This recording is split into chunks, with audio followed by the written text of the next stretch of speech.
bien. Afid, est-ce qu'on passe au dernier orateur que je te laisse présenter? Exactement. Donc, Merci beaucoup, Eric, hein. merci, c'était très clair. Merci, Eric. Donc, on passe à la dernière présentation de cette session. Vous avez la chance d'avoir le professeur Xavier Drey. Xavier, tu es là?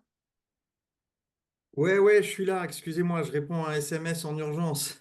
Pas grave. Mais je Donc, suis avec vous, c'est bon, c'est bon. donc, le professeur Xavier Drey, il est responsable du plateau d'endoscopie digestive de l'hôpital Saint-Antoine. Donc, c'est bien sûr un expert, des pathologies digestives et spécifiquement dans le cadre des hémorragies digestives. Donc, il a gentiment accepté de vous faire cette présentation, Xavier, pour le FASSOC, donc des jeunes internes sur prise en charge d'une hémorragie digestive. Donc, merci beaucoup et la place est à toi. Je te remercie, Afid. Bonjour à tous. Alors, j'espère que vous voyez On voit le tes diapo. diapos, ouais, on voit tes diapos, essaie de te Voilà, mettre en plein écran. C'est bon, tu es en plein écran. vous y êtes? Ok, Ouais. donc face socle, l'objectif, hein, c'est de passer en revue des recommandations. Mais objectivement, les recommandations, c'est essentiellement des choses que vous savez du deuxième cycle. Alors, la pédagogie, c'est la répétition. On va dire les choses que vous connaissez, mais je voudrais surtout vous donner des actualités. 45 minutes, c'est trop peu, mais cela dit, vous devez être assommé. Bon, je vais aller, c'est assez dense, hein, je vais aller un peu vite, et puis on prendra du temps pour les questions pour revenir sur des choses qui ne vous ont pas paru claires. Alors déjà, il y a une définition pour hémorragie digestive aiguë, et c'est ça qui nous intéresse ce soir, parce que vous êtes réanimateur. C'est un saignement récent de moins de 3 jours qui peut entraîner une instabilité hémodynamique. On parlera très peu d'hémorragie chronique. Il y a des mots interdits pour nous.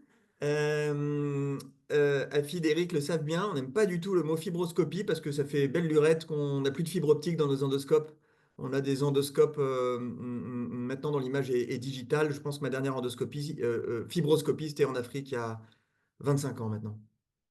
On n'aime pas du tout le mot rectoragie parce que c'est pas parce qu'un patient émet du sang par l'anus que ça vient du rectum. Donc le mot consacré, c'est hématokésie, évacuer du sang. Et selon le mode de présentation de la maladie, mais ça je pense que vous le savez tous, c'est pas parce qu'on émet du sang rouge par l'anus que ça vient de juste derrière l'anus. Ça peut très bien venir de très haut, en particulier chez un malade instable, hein. C'est le cas de 10 à 15% des hématokésies.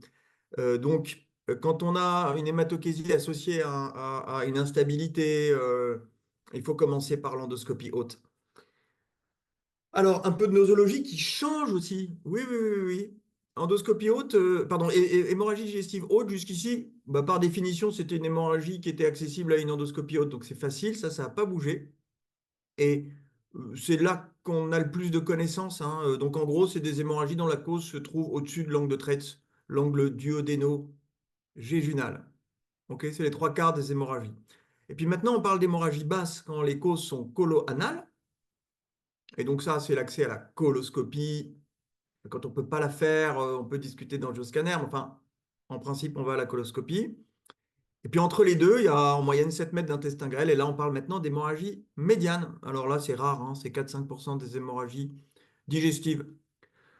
Ensuite, les hémorragies hautes, elles sont essentiellement classées comme liées ou non à l'hypertension portale, avec, vous le voyez, des mortalités qui sont un peu différentes. C'est toujours plus grave quand c'est sur hypertension portale, c'est toujours plus urgent. Les hémorragies digestives médianes et basses, elles ont une mortalité bien moindre. Elles s'arrêtent souvent spontanément et vous voyez des causes un peu plus variées, des diverticules, souvent des angiodysplasies, souvent plus rarement des colites ulcérées, des tumeurs qui saignent. On va donc consacrer l'essentiel de ce cours aux hémorragies digestives hautes, c'est les plus fréquentes, c'est les plus graves. On parlera un petit peu d'hémorragie digestive basse, ok? Alors, c'est très bien codifié avec des conférences de consensus qui sont refaites tous les ans ou tous les 2 ans, hein. Il y a des changements tout le temps. Donc là, vous allez être au top de l'actualité, mais dans 2 ans, eh ben, il faut vous tenir au courant, inviter par exemple un gastro-entérologue pour vous faire un petit topo dans votre service. Vous trouverez ces références très facilement en ligne, elles sont vraiment en libre accès. On va passer en revue les ressources, les protocoles qu'il faut avoir anticipés. C'est un motif très fréquent de recours aux soins, d'admission en réanimation. Donc, il faut que tout ça se soit déjà protocolisé, déjà en place, déjà les numéros de téléphone, déjà les listes de garde. On va bien sûr parler d'évaluation et de réanimation. De principe, on va parler de correction des troubles de l'hémostase. Je ne vais pas beaucoup m'étendre, mais c'est un principe. Et puis, on va surtout se focaliser sur les traitements spécifiques. C'est parti. C'est une prise en charge qui est multidisciplinaire. Vous êtes au cœur de cette prise en charge. Vous, médecin intensiviste ou urgentiste, c'est vous qui avez le malade dans vos lits. Bon, parfois, c'est des gastro-entérologues encore. Mais vous avez plein de partenaires, l'endoscopiste, hépatogastro-entérologue, bien sûr, le radiologue interventionnel, le chirurgien. Et donc, établir une bonne communication entre tous ces groupes et encore une fois, avoir protocolisé tout ça, c'est très important. Il y a de nombreux scores qui permettent d'évaluer le pronostic et donc de stratifier avant l'endoscopie, d'évaluer la gravité des malades, notamment pour savoir si, parce que ça va d'une extrémité à l'autre, hein, retour à domicile ou admission en réanimation, et entre les deux, il y a beaucoup de cas. Pour faire court, ils sont surtout validés et utiles pour renvoyer les patients à domicile. Et je vous renvoie surtout au score de gauche, le score de Blatchford. Quand il est très bas, la mortalité est nulle. Et c'est quand même 16 à 25% des patients. Donc là, c'est plutôt les urgentistes, en principe, qui devraient faire ce boulot et dire à ces patients, rentrez chez vous, vous serez convoqués demain pour une endoscopie. Voilà. Je pense pas plus m'étendre sur le pronostic. Sinon, la dernière ligne, hein, une hémorragie digestive haute qui survient dans un contexte d'hypertension portale, relève probablement d'emblée d'une unité de soins intensifs, à la fois parce que ça peut être lié à l'hypertension portale, et on a vu que c'était grave, docteur, mais aussi parce que le patient peut décompenser sa fonction hépatique, notamment faire des épisodes infectieux ou des épisodes d'encéphalopathie très vite, que la cause soit liée ou non à l'hypertension portale. Si on a ce terrain-là, on se rapproche en tout cas de l'unité de soins intensifs. Alors, le message suivant pour vous, il est très important, c'est la notion de transfusion restrictive. Faute de temps, je ne vais pas trop rentrer dans les détails de ces études-là, mais il y a deux travaux très importants, dont celui-là, qui ont comparé une stratégie libérale, où en gros, on transfuse jusqu'à plus soif, ou une transfusion restrictive. Bon, moi, quand j'étais interne, souvent, le patient, il prenait d'emblée 2 kilos déjà. Après, on commençait à discuter. Puis tant que ça saignait ou qu'il y avait un peu d'instabilité, c'était culot sur culot.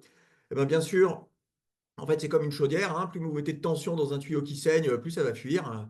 Plus votre radiateur va fuir, pardon. Et puis éventuellement, plus le patient va faire d'OAP.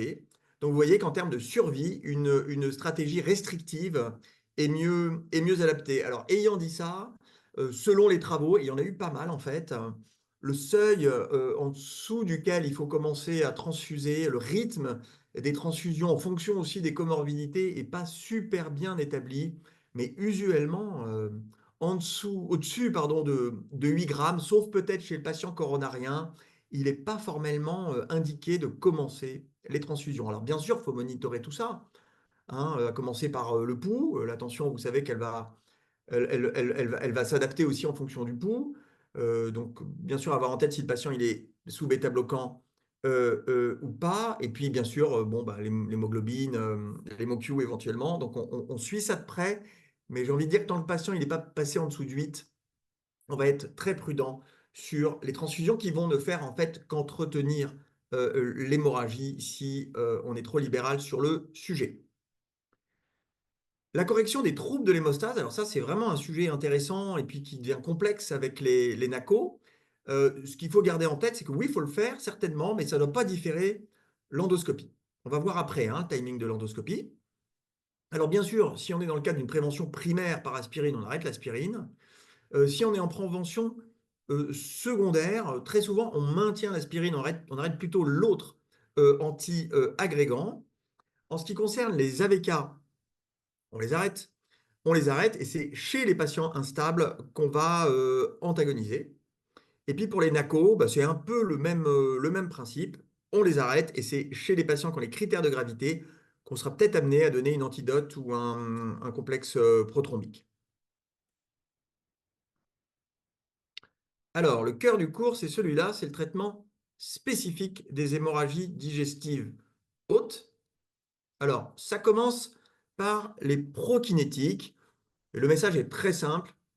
Oui, il va falloir donner des prokinétiques. En l'occurrence, celui qui est le mieux étayé sur le plan scientifique, c'est l'érythromycine à dose pédiatrique. Environ 15-20 minutes avant l'endoscopie, 2 à 3 mg kilo. Ça tourne souvent autour de 250 milligrammes qui va améliorer la qualité de l'endoscopie. On va voir des vidéos tout à l'heure, c'est un peu gore, hein, ça va saigner, ça va être moyenâgeux. Mais c'est vrai que des fois, on est noyé dans le sang, on est embêté par des caillots, et puis ben, du coup, l'endoscopie, elle est rentable ni sur le plan diagnostic, ni sur le plan thérapeutique, parce qu'il y a un saignement actif et qu'on voit rien, parce qu'il y a un caillot qui occupe la moitié de l'estomac et qu'on voit rien. Il faut qu'on se mette dans les meilleures conditions, et ça, c'est un traitement très simple à administrer, ça doit être quasi réflexe. Alors, vous voyez que dans les papiers, ça augmente pas significativement la rentabilité diagnostique, mais voilà, l'endoscopiste aime bien quand même. En l'occurrence, il y a eu un essai fait par quelqu'un de connu à Saint-Antoine, le professeur Patron, qui a comparé sonde nasogastrique, érythromycine ou les deux. Et vous voyez ici qu'il n'y a pas de différence significative entre les trois groupes. Ça veut dire que la sonde nasogastrique, elle n'est pas du tout systématique. Pour préparer la vacuité de l'estomac en vue de l'endoscopie. En revanche, évidemment, si le patient a des troubles de la conscience et a priori l'estomac plein parce qu'il est en train de faire une hématémèse, bien sûr, il faut le sonder, l'aspirer pour éviter l'inhalation. Alors ça, c'est un fondamental aussi désormais. Je pense que vous le savez, les IPP peuvent être considérés et dès l'admission, voire mieux dès le camion du SAMU, voire mieux dès le domicile du patient, les IPP, bien sûr, l'objet de les administrer en urgence, c'est un bolus de 80 mg d'oméprazole par exemple, puis une seringue électrique à 8 mg/h. Bien sûr, ça ne va pas commencer à faire cicatriser l'ulcère, ce n'est pas ça l'objet. La cicatrisation de l'ulcère, elle va prendre 2 mois. Mais en fait, le caillot qui est présent souvent sur l'ulcère, il exerce un effet, enfin, il y a une thrombolyse locale en fait qui est permanente à cause du caillot, ce qui fait que le saignement, il est entretenu par ce caillot. Et ça, c'est parce que le caillot, il n'est pas stable en milieu acide. Donc l'objet des IPP en urgence, c'est de faire en sorte de stabiliser le caillot. Et ça peut arrêter l'hémorragie et en l'occurrence, ça va améliorer aussi la vision endoscopique, comme c'est très bien démontré à nouveau par ce papier du New England. Vous avez significativement moins d'hémorragie active lorsqu'on a donné des IPP de façon présomptive sans savoir ce qui saignait. Et vous avez significativement plus d'ulcères dont vous voyez en endoscopie le fond. Autrement dit, vous allez voir dans les films tout à l'heure, vous allez voir où travailler, vous allez pouvoir cibler un vaisseau. Et le traitement endoscopique, a priori, il va être plus efficace. Chez les patients qui ont une suspicion d'hypertension portale, un terrain, ou une hypertension portale connue, il y a la même question qui s'est posée sur l'administration précoce d'analogues de la somatostatine chez les patients donc qui saignent, en comparaison du placebo. Alors, sur un critère qui est composite, hein, qui, vous le voyez, associe le décès, le besoin de transfusion sanguine, le besoin d'une rescue thérapie, c'est-à-dire d'une embolisation ou d'une chirurgie, la survenue d'une nouvelle hématémèse ou d'une instabilité hémodynamique, eh bien, oui, la sandostatine, encore une fois, a priori, dès le domicile, dès le camion du SAMU, oui, ça va améliorer finalement ce critère composite de façon significative. Alors, il y a eu plusieurs essais sur le sujet, donc je vous en montre 2 ici, publiés dans les plus grands journaux. Donc, très clairement, ça, c'est maintenant une recommandation forte des sociétés savantes. L'endoscopie, maintenant. Alors, on a beaucoup discuté des médicaments qui non seulement pouvaient arrêter l'hémorragie, mais également améliorer les conditions de l'endoscopie.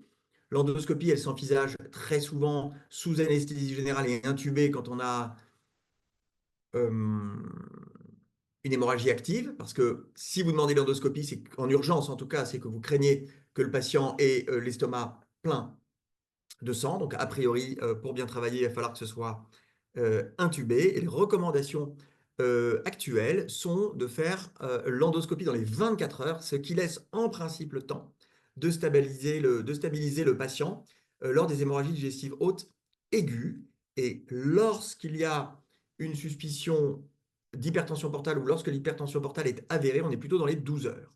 Alors, dans notre organisation locale, en tout cas à Saint-Antoine, avec une garde pour l'assistance publique, on essaye de faire mieux et en particulier de faire moins de 6 heures lorsque l'hémorragie est active, hématémèse ou instabilité qui est difficile à contrôler. Alors, ce n'est pas toujours facile à mettre en œuvre, notamment la nuit et les week-ends, mais il faut tendre vers ces délais-là. En ce qui concerne d'abord les hémorragies digestives hautes d'origine ulcéreuse, pendant l'endoscopie, on a ce score qui est la classification de Forrest sur les ulcères gastro-duodénaux qui nous permet, je vais passer à la diapositive suivante, de lier l'aspect de l'ulcère au risque de récidive hémorragique et à la mortalité. Donc le score de Forrest 1 pour l'endoscopiste, c'est un saignement. Saignement qui peut être en jet, un A, ou en nappe, un B. Et vous voyez que les taux de récidive, quand on arrive sur une hémorragie active, ben, ils sont élevés. Et donc ça, évidemment, ça va appeler à un traitement endoscopique. Ensuite, il y a les Forrest 2, c'est les saignements récents et qui restent à risque relativement élevé de récidive hémorragique. Et donc, de mortalité, évidemment, c'est lié. Et vous voyez que pour les deux premières catégories, notamment le vaisseau visible non hémorragique, qui est notre terreur, vous allez voir pourquoi dans une minute, le caillot adhérent, on va voir que c'est un souci, mais en fait, notre boulot, ça va être d'enlever le caillot pour voir ce qu'il y a dessous et de cibler le traitement. Mais usuellement, on le fait chez des patients qui ont une certaine comorbidité, parce que vous voyez que le taux de récidive est un peu moindre. Et puis les autres, le 2C, celui qui a des taches, un caillot, en fait, des taches pigmentaires en voie de résorption. Celui-là, a priori, il est en voie de cicatrisation, on n'y touche pas. Et a fortiori, celui qui est jaunâtre, au fond, je vous remets les photos pour que vous vous rendiez compte. Voilà, un ulcère comme ça, on ne va pas y toucher, il n'y a pas de vaisseau visible, il n'y a pas de saignement actif. Un ulcère comme celui-là, avec les taches pigmentaires, on n'y touche pas non plus. Et puis, les autres, le Forestin A en haut à droite, le Forestin B à gauche, ça c'est les saignements actifs. Et celui-là, avec le vaisseau visible, on va le traiter. Celui où il y a un caillot adhérent, si le patient a les comorbidités, et c'est souvent, c'est les patients âgés, sous anticoagulants, avec souvent une comorbidité, il faut qu'on enlève le caillot, il faut qu'on traite endoscopiquement. Alors, j'espère que les films passent. Voilà, ça c'est évidemment un drame hémorragique. Vous voyez, je ne sais pas si vous voyez la flèche, hein. Bon, de toute manière, on ne voit rien en fait, en pratique, on est noyé dans le sang. On est littéralement noyé. Alors, il faut comprendre que ce qu'on voit, en fait, c'est la partie émergée de l'iceberg, hein. On voit un vaisseau qui saigne, mais derrière, il y a une espèce d'anévrisme artériel, donc là, qui coule à très haut débit. Et donc, évidemment, ça peut être très compliqué pour nous d'appliquer un traitement endoscopique dans ces situations. Alors, je vous en montre quand même. Alors, comprenez là à nouveau que l'ulcère, c'est tout ce que vous voyez en périphérie et que le vaisseau, il est central là. C'est une toute petite partie. Alors, c'est lui la cible, évidemment. Ce n'est pas l'ulcère en soi qu'on va essayer de fermer et jamais on y arrivera. Le chirurgien, il peut avec un point de suture, mais c'est plus lourd. Alors, vous voyez un traitement où là, on a essayé de mettre des clips, mais là, clairement, ils sont à côté. Le vaisseau, il est un petit peu plus bas. Voilà. Et là, on a réussi à poser un clip sur cette artère qui est au centre de l'ulcère, mais qui représente 2% de la lésion en vérité. Mais c'est notre cible. Okay, l'histoire de cette patiente, c'est que malgré ce clip, elle a récidivé, elle était embolisée. Malgré l'embolisation, elle a récidivé, elle a été opérée. Alors, quand c'est un suintement hémorragique, c'est plus simple, évidemment. D'abord, c'est moins terrorisant. Et vous voyez qu'on peut appliquer, par exemple, de la thermocoagulation à l'électricité qui est transformée en chaleur et qui va brûler les vaisseaux qui, ici, saignotent, hein. Vous voyez qu'on n'est plus du tout dans la même ambiance. Et évidemment, vous comprenez que le pronostic n'est pas du tout le même. Un autre exemple, avec un ulcère là, qui est vraiment cratéiforme, hein, et essayer de deviner où est la cible, hein, ce qui n'est pas toujours évident. On lave, on s'approche prudemment, et alors celui-là, c'est notre terreur. Parce que quand ça saigne, et c'est sauvetage. OK. Là, il faut qu'on y aille, il va falloir qu'on traite, et on peut déclencher le tableau que vous avez vu tout à l'heure en touchant l'artère. En l'occurrence, c'était le petit point blanc qui était au milieu. Et parfois, on s'approche, on touche, et c'est le drame hémorragique, comme vous avez vu sur la première vidéo. Alors là, vous voyez l'application de ce qu'on appelle un macro-clip. C'est un clip qui a été monté sur le capuchon transparent, vous voyez au bout de l'endoscope. On aspire en fait l'ulcère et on délivre cette espèce de piège à loup, hein. Ça se referme un peu comme ça avec des dents, comme un piège à loup autour de l'artère. Encore une fois, vous voyez que l'objet n'est pas de fermer l'ulcère. Si on peut le faire, c'est idéal, mais le plus souvent, on ne peut pas. Vous allez voir un exemple tout à l'heure où on peut. Ces macro-clips, on a des raisons de penser aujourd'hui qui font mieux que les petits clips que vous avez vus sur la deuxième vidéo. Il y avait le saignement en jet, et puis je n'arrivais pas à mettre les deux premiers clips, et le troisième clip était finalement sur l'artère, avec une diminution significative des récidives hémorragiques à 7 et 30 jours. Et puis c'est plus rapide en fait. C'est plus rapide. Ça ne change pas la mortalité d'après cette méta-analyse. Alors celui-là aussi, il nous embête. Quand il y a un caillot adhérent et des comorbidités, il faut retirer le caillot. Ce n'est pas très agréable de retirer un caillot. On se dit, bon, ben là, ça ne saigne plus, c'est bon, c'est réglé. Dans ces situations, on sait que le risque de récidive est de 30%. Autrement dit, si on ne fait pas le job, en fait, vous allez nous rappeler, ce n'est pas tant ça le problème. Le problème, c'est qu'en gros, le patient, il va ressaigner et là, on peut se retrouver dans une situation encore plus difficile. Donc, il vaut mieux l'enlever. Alors, vous voyez que là, avant de l'enlever, il y a une injection de sérum physiologique adrénaliné pour préparer le terrain, pour essayer de faire une vasoconstriction, une thrombose, et puis un effet de tamponnement par l'injection même, avant de s'approcher avec différents outils. Ici, c'est une anse. Voilà. On décapite un peu ce caillot. Très bien, comme un ORL ferait moucher son patient. Et puis en fait, ben voilà, on va pouvoir cibler le vaisseau visible en fait. Et là, vous allez revoir un exemple de macroclip. Vous voyez qu'il est monté là sur le capuchon, on aspire, et voilà, il est délivré et il enserre le vaisseau. Nos recommandations en endoscopie, hein, c'est de jamais faire l'injection que vous avez vue tout à l'heure seul. Au bout d'un quart d'heure, l'effet de tamponnement et vasoconstriction s'efface, hein, le produit est absorbé. Et donc, il faut appliquer un clip et ou une thermocoagulation.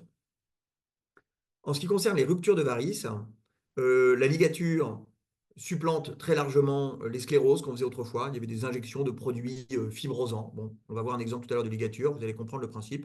Et quand c'est les varices gastriques isolées, indépendantes d'un trajet de varices œsophagiennes, il vaut mieux coller les ligatures. En fait, ça va marcher sur le moment, mais quand l'élastique va tomber, et il tombe 7 à 10 jours plus tard, l'hémostase ne se fera pas, le patient va ressaigner de sa varice gastrique et c'est souvent violent. Alors, on verra une vidéo tout à l'heure, et là, on revoit un autre exemple de traitement endoscopique, et vous allez comprendre à nouveau l'importance de la vacuité gastrique, hein. C'est très important, ce patient, il a probablement reçu de l'érythromycine. Voilà, c'est un ulcère avec un vaisseau visible. Bon, je n'ai pas été très adroit, là, vous voyez, je le touche, et en fait, je déclenche un petit saignement. On attrape ce vaisseau, et c'est une pince chaude, une pince coagulante. Vous allez voir, ça va brûler. Voilà, ça caramélise, ça brûle, c'est simple, hein. Ça marche pas tout à fait encore, docteur. On lave, alors on adore laver, on suit le sang, on lave, on voit l'effet de ce qu'on fait jusqu'à ce qu'on ait un résultat satisfaisant. Bon, ben là, en l'occurrence, il n'est pas satisfaisant, ben, c'est pas grave, on continue. Donc là, c'est de la thermocoagulation, hein. C'est une des méthodes, vous avez vu, il y a différentes sondes, il y a différents outils, ça va pas directement vous intéresser, mais je suis sûr que vous êtes curieux de ça. Voilà, très bien. Et puis on peut compléter. Alors là, vous allez voir un traitement, c'est idéal, c'est un tout petit ulcère, mais enfin, vous voyez il a exposé un vaisseau, il était source d'hémorragie. Vous voyez du sang digéré partout autour. Et là, le clip, il a l'avantage notable de fermer le vaisseau et de fermer l'ulcère. Super.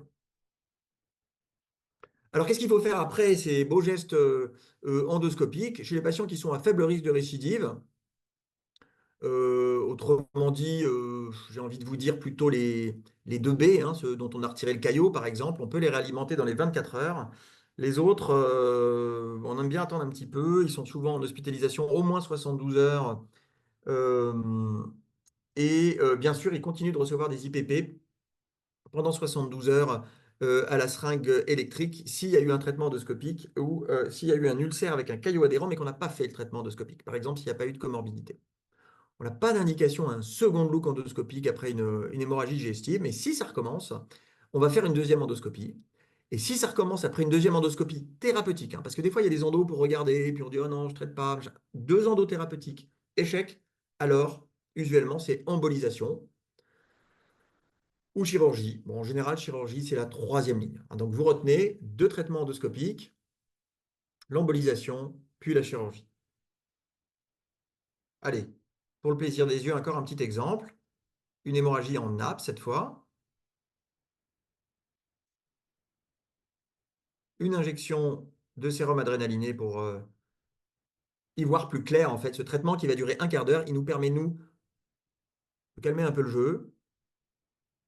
Bon, là, ça saigne pas c'est pas la rage, mais vous avez vu le jet tout à l'heure qui s'est arrêté hein, avec l'adrénaline. Et puis, bah, de mieux voir et de mieux cibler. Bon, malheureusement, là, c'est pas édifiant. Et vous voyez encore des clips. Vous voyez que c'est un ulcère relativement creusant. Ça barre d'ailleurs. Et je pense que ça va être la position d'un autre clip. Ah non, alors, qu'est-ce que c'est que ça? Oui, mais vous avez déjà vu ça. C'est le macro-clip. Donc ça, c'est plus un film pour les endoscopistes. Je vais passer. Alors, dans les nouveautés, il y a les poudres endoscopiques. Alors, c'est très facile à appliquer. Bon, très vite, on n'y voit plus rien. Mais en gros, c'est des poudres hémostatiques qui ont été développées initialement pour l'armée, là, pour les blessés par balle, qu'on applique, vous savez, avec les packs. Mais ça est maintenant délivré. On a testé ça d'abord sur les animaux, bien sûr, etc.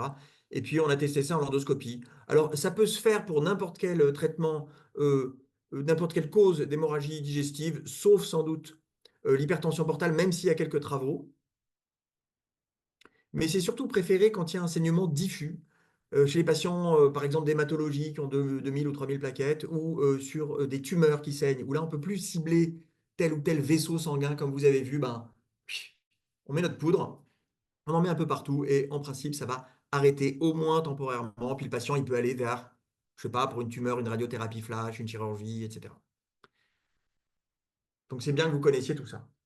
Ça, je pense que je vais passer faute de temps, mais peut-être un des enjeux, hein, c'est bien sûr de savoir quand est-ce qu'on peut reprendre une antiagrégation, une anticoagulation. C'est évidemment important d'arrêter une hémorragie, mais c'est aussi important que le patient ne fasse pas l'infarctus ou l'AVC immédiatement au décours. Donc, usuellement, on reprend l'aspirine et même les 2 antiagrégants dans les 5 jours qui suivent l'épisode hémorragique. Et l'anticoagulation, c'est un peu la même idée, hein, c'est dès que possible. Et on essaye de les reprendre dans les 7 jours qui suivent l'hémorragie. Alors, une fois qu'il y a eu un épisode hémorragique, ben, a priori, et en particulier sur l'ulcère hémorragique, le patient, il va être couvert par des IPP à vie. Alors oui, ce film, il manquait à votre culture peut-être. Une rupture de varice. Vous voyez à gauche de l'écran le principe, il y a un petit capuchon qu'on va monter au bout de l'endoscope qui va servir de chambre d'aspiration. Vous voyez l'hémorragie en jet, hein, vraiment de la rupture de varice. Alors c'est un saignement veineux, hein, mais il y a tellement de pression dans le système porte, qui est en l'occurrence un court-circuit hein, vers le cœur droit, que ça saigne vraiment massivement et chez les patients nécessairement comorbides, en tout cas très souvent comorbides, donc ils vont très facilement décompenser.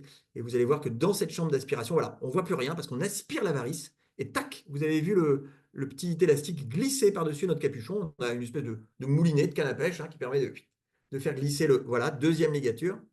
Tac, vous voyez en haut de l'écran, il y a eu un petit passage d'un truc bleu, c'est l'élastique. Vous allez le revoir, regardez bien en haut de l'écran. Tac, vous l'avez vu passer. Voilà. Et on fait ça, tac, tac, tac, tac, tac, tout le long des varices, du bas vers le haut. Et en principe, bah, en fait, on interrompt le flux de sang à travers la varice. Et comme ça vient a priori du bas vers le haut, ben, on va du bas vers le haut. En plus, on n'aime pas aller dans l'autre sens parce qu'on pourrait déloger les élastiques qu'on vient de mettre. C'est très facile à faire techniquement. Encore une fois, ce qui est difficile, c'est quand on n'y voit rien. C'est quand on est la tête dans un seau de sang. Ben, ça, c'est compliqué pour nous. D'où, bien sûr, d'abord pour sauver le malade, mais aussi pour la qualité de notre geste endoscopique, l'importance des traitements présomptifs, IPP présomptifs, systématiques et analogue de la somatostatine ou terlipressine présomptif en cas d'hypertension portale suspectée ou avérée. Un petit mot technique sur la colle endoscopique. C'est pas compliqué, mais c'est dangereux pour nos endoscopes. Il ne faut pas qu'on colle nos endoscopes. Voilà, donc bon, il y a une technique, mais en gros, c'est de la colle de supermarché, mais stérile. C'est exactement la même chose qui va faire un bouchon dans la varice gastrique. Alors, si elle est en continuité avec une varice œsophagienne, il suffit qu'on interrompe le flux sanguin dans la varice œsophagienne et a priori, ça va interrompre le flux dans la varice gastrique. Donc ça, c'est facile, on en revient à la méthode de tout à l'heure. Si c'est une varice gastrique isolée, il faut coller. Alors, qu'est-ce qu'on fait en cas d'échec? Alors, vous connaissez sans doute la sonde de Blackmore, qui est une sonde de tamponnement. Et il y a une proposition relativement nouvelle qui sont des prothèses endoscopiques. Donc, d'habitude, on stent sur des obstacles du tube digestif. Là, l'objet est très simple, c'est d'écraser la varice qui saigne. C'est le même objet que la sonde de Blackmore, sauf que c'est en interne, il n'y a pas de sonde externe, et puis ben, on voit ce qu'on fait. Voilà, donc aujourd'hui, nous, on est plus souvent amenés à poser des stents, finalement, qu'à mettre des sondes de Blackmore. On va avoir une petite animation tout à l'heure pour illustrer ça. Et l'idée, s'il y a eu déjà un échec du traitement pharmacologique et du traitement endoscopique, c'est qu'on fait ce tamponnement pour amener le patient au TIPS, pour peu qu'il y soit éligible. Alors, c'est parti. Alors, je vous dis que c'est plutôt en cas d'échec, mais c'est vrai que dans des situations comme celle-là où on est noyé dans le sang, bon là on s'en sort pas mal, hein, même si on peut ligaturer à l'aveugle, il nous arrive, parce qu'on est vraiment noyé, de mettre en première intention ces prothèses. Elles se délivrent, à l'inverse des autres prothèses qu'on met en cas d'obstruction, elles se délivrent sans scopie, sans radioscopie. Elles sont conçues, en fait, c'est un peu comme la sonde de Blackmore, il y a un ballon qui va bloquer dans l'estomac, et ensuite, on largue la prothèse. Vous voyez le principe ici, vous regardez au niveau de l'estomac, il y a... Ah, c'est un film pour les endoscopistes, alors forcément c'est long. Vous allez voir en bas de l'écran, là, un ballon qui est gonflé, qui va venir en buter sur le cardia. Voilà l'excellent professeur Marine Camus, dans le service de réanimation du professeur Maury. Voilà, là, elle est en train de gonfler ce ballon qui va venir en buter sur le cardia.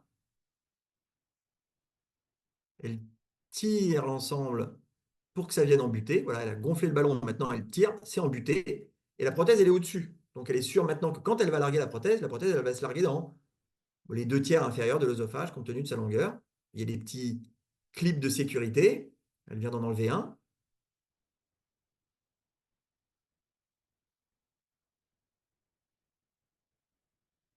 Et en fait, là, elle est en train de larguer la prothèse.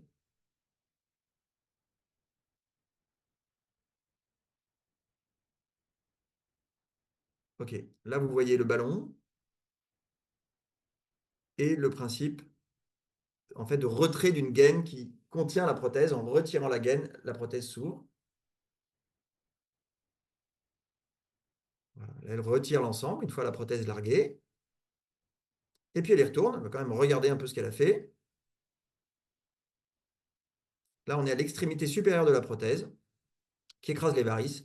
Le patient peut être amené au TIPS dans les 72 heures qui suivent. Voilà, alors on a quelques raisons de penser, que les stents font mieux, mais vous voyez les effectifs, hein, très modestes, font mieux en termes de succès immédiat de contrôle de l'hémorragie, mais pas encore, je n'arrive pas à voir toute la diapo, mais si je me souviens bien, pas encore en termes de mortalité. Si ça persiste, eh ben, il va falloir se poser la question d'un shunt intra-hépatique. Alors, vous voyez que dans nos recommandations, pardon, le stent maintenant est sans doute préféré au tamponnement par ballon, mais encore une fois, il y a des recommandations faibles, et puis évidemment, c'est des recommandations de l'endoscopiste, donc forcément, ils se nourrissent eux-mêmes. Hein. Voilà, donc on retient surtout le TIPS. Il y a quand même, chez les patients qui ont une maladie très évoluée du foie et un pronostic réservé, savoir voilà, discuter de son caractère parfois futile, malheureusement, en cas d'hémorragie persistante sur hypertension portale.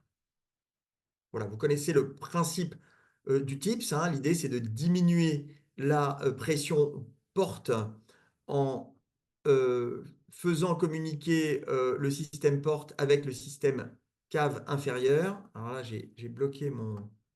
Là, c'est fini, là. Mon PowerPoint, il est cramé.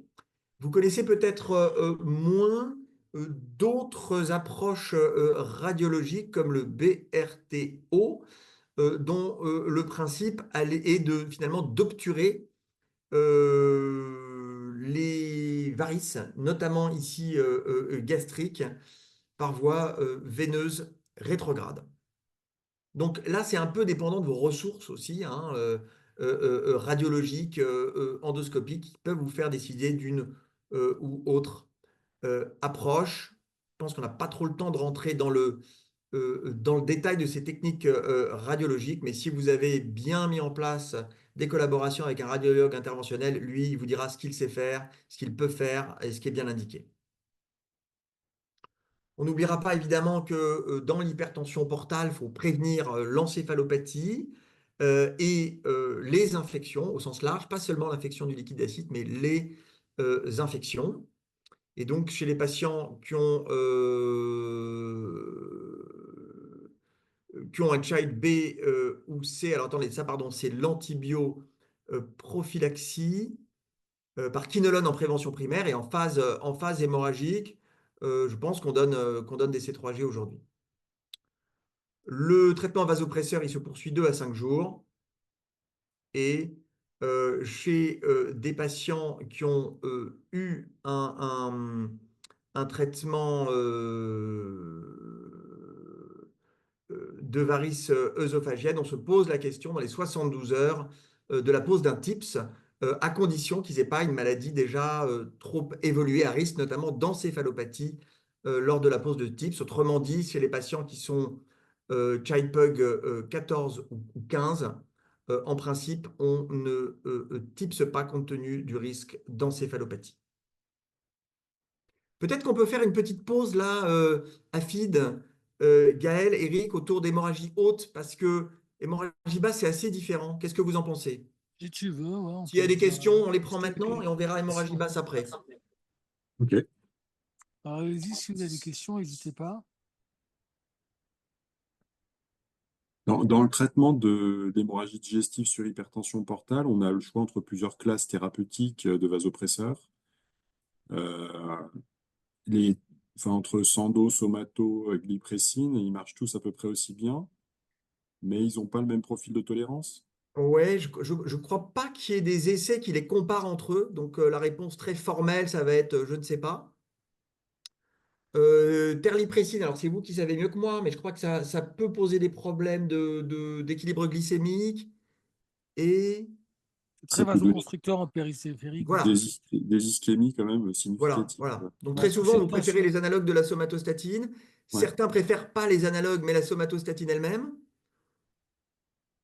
Bon, nous, dans nos recos, il y a marqué analogue, et je ne crois pas qu'il y ait de référence forte, de recommandation forte sur l'usage de l'un ou de l'autre. Mais par contre, oui, analogue plus que terlipressine. Quels sont vos usages et vos préférences, vous alors? Ben, effectivement, plutôt enfin, sandostatine en prums, et puis la terlipressine, on la met s'il y a une vraie indication de style hémorragie associée à un syndrome hépatorénal ou autre, quoi. Mais on la met pas en première intention parce que. Moi, c'est devenu rare quand même son utilisation. On l'utilise très peu. En dehors, effectivement, du syndrome hépatorénal, mais dans l'hémorragie, on l'utilise très peu.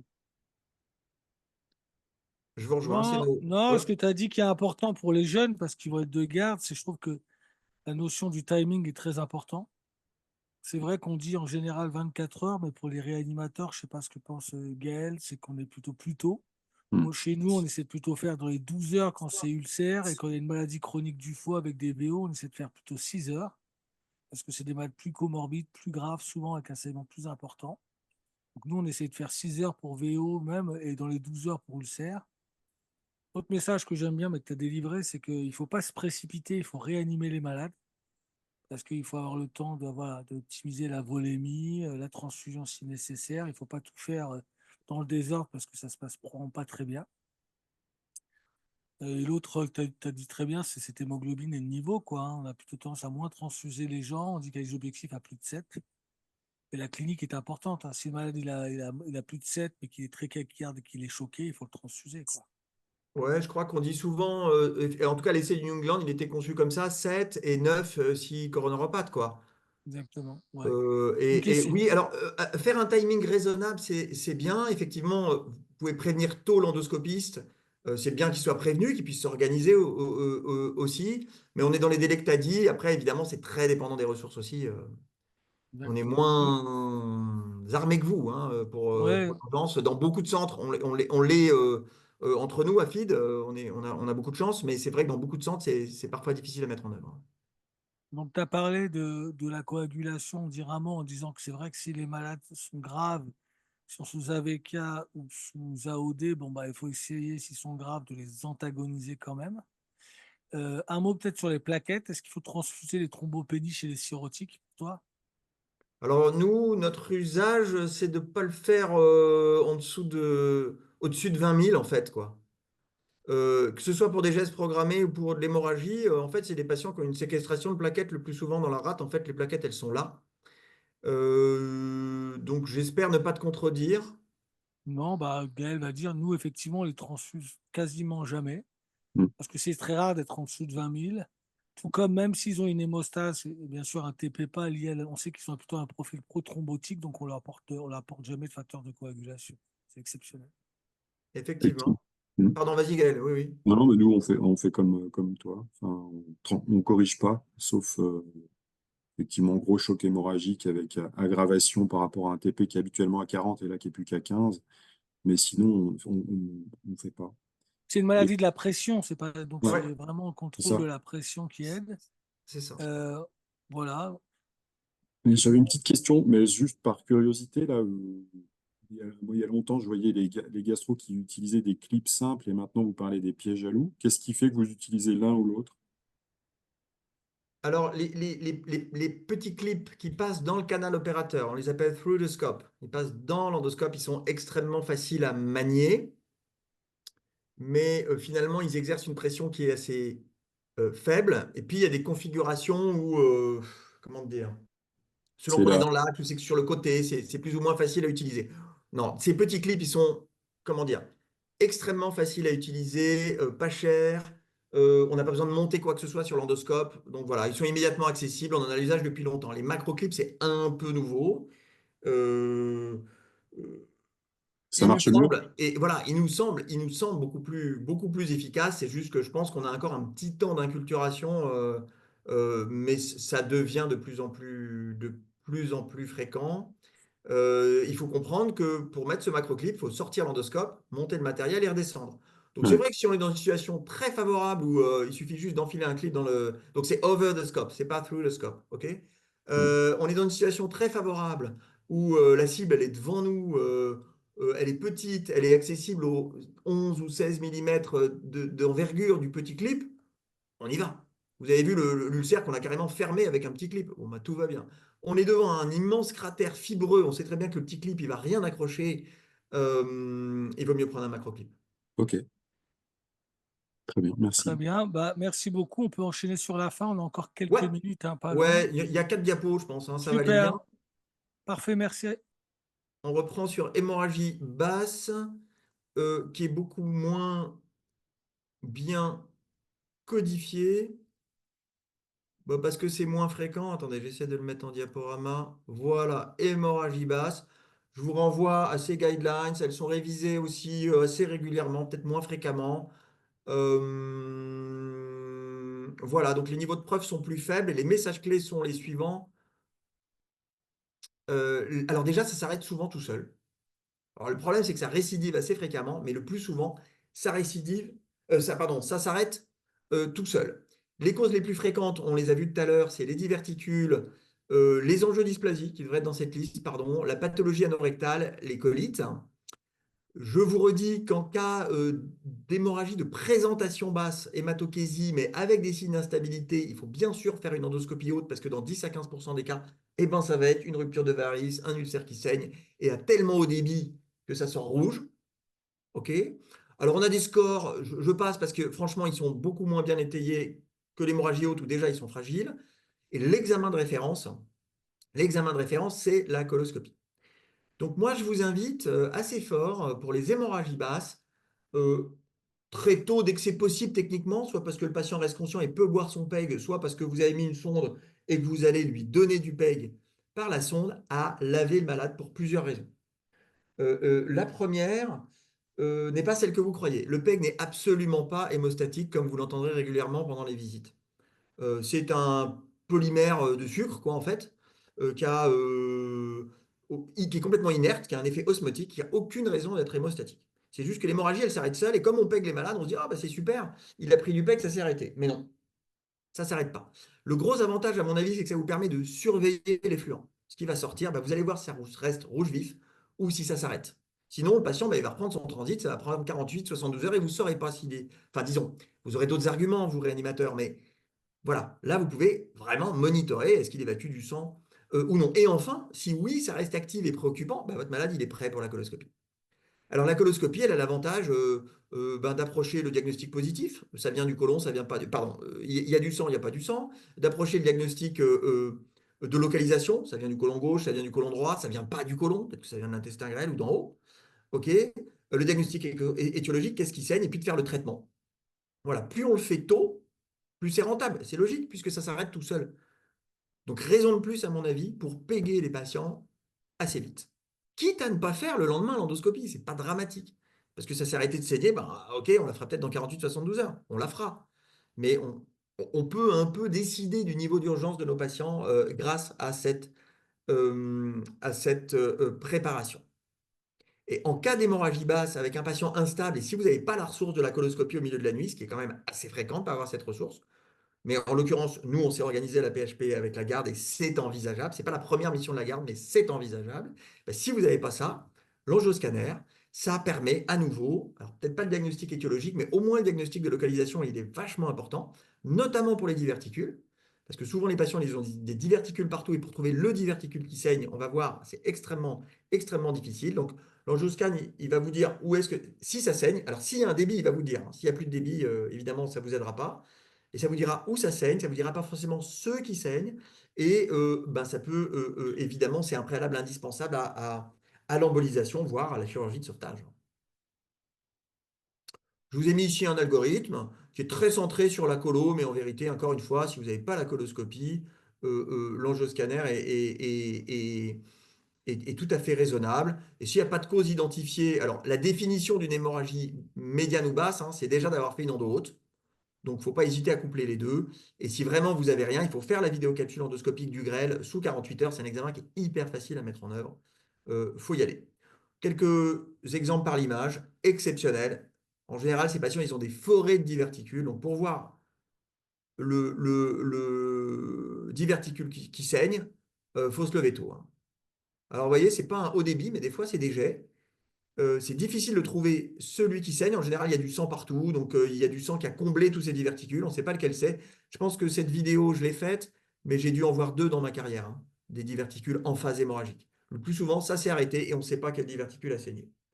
On peut faire des traitements endoscopiques, genre clip. Voilà. J'en dirai pas plus sur l'hémorragie basse, hein. Ma principale conclusion sur le traitement des hémorragies digestives, c'est les collaborations, les protocoles.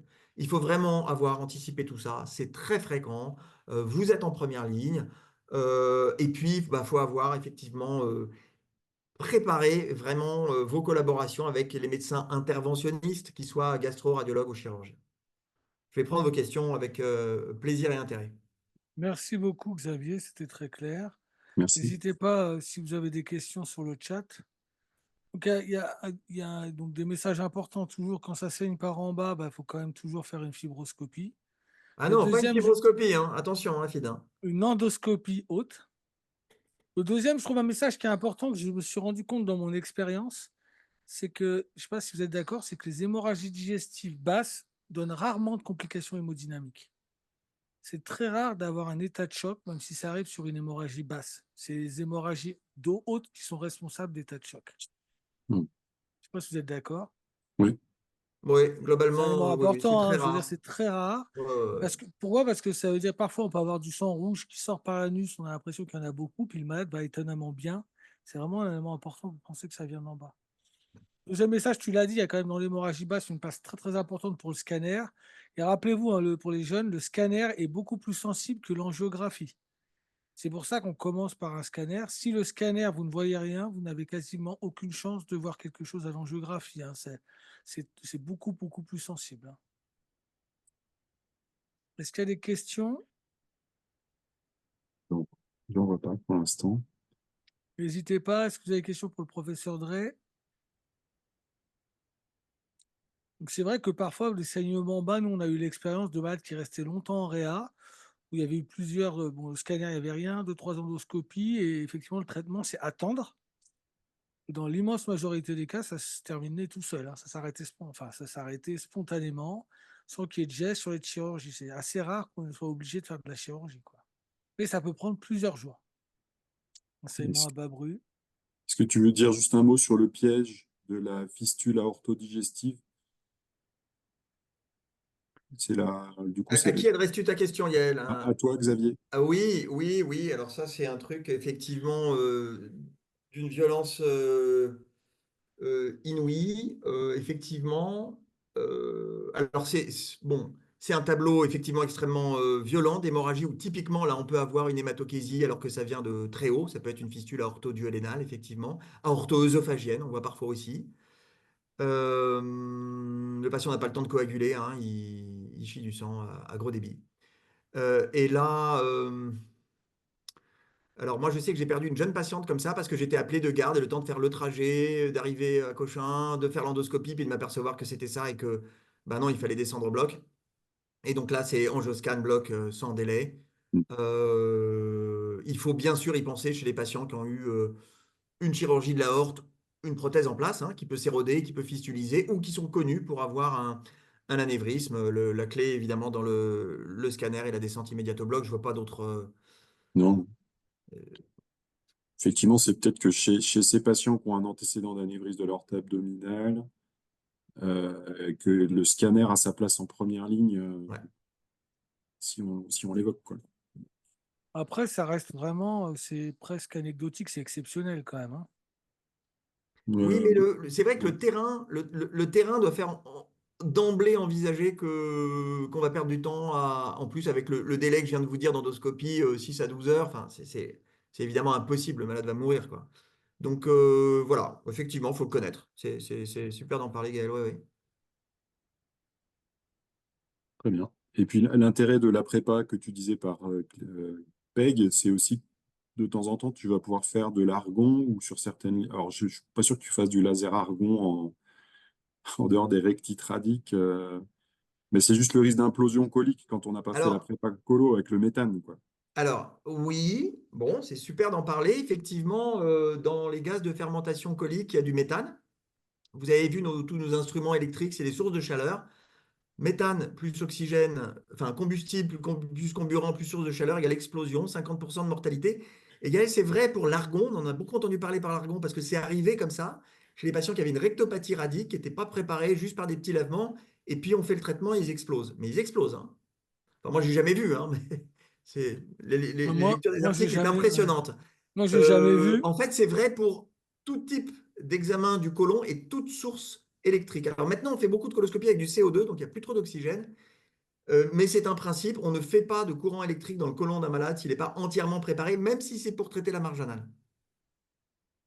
Ok, Et donc, on les prépare. Voilà. Donc, moi, je crois que c'est un très bon message de payer les patients qui ont une hémorragie basse, même par excès. En leur expliquant, hein, vous n'aurez peut-être pas une colo, mais vaut mieux qu'on évacue tout ça et qu'on vous surveille bien. Ouais, nous, on fait ça, hein. Nous, on leur fait Ouais. tous du PEG. Très bien. Bah, écoutez, s'il n'y a pas d'autres questions, je vois. Merci beaucoup, Xavier, pour cette présentation très claire.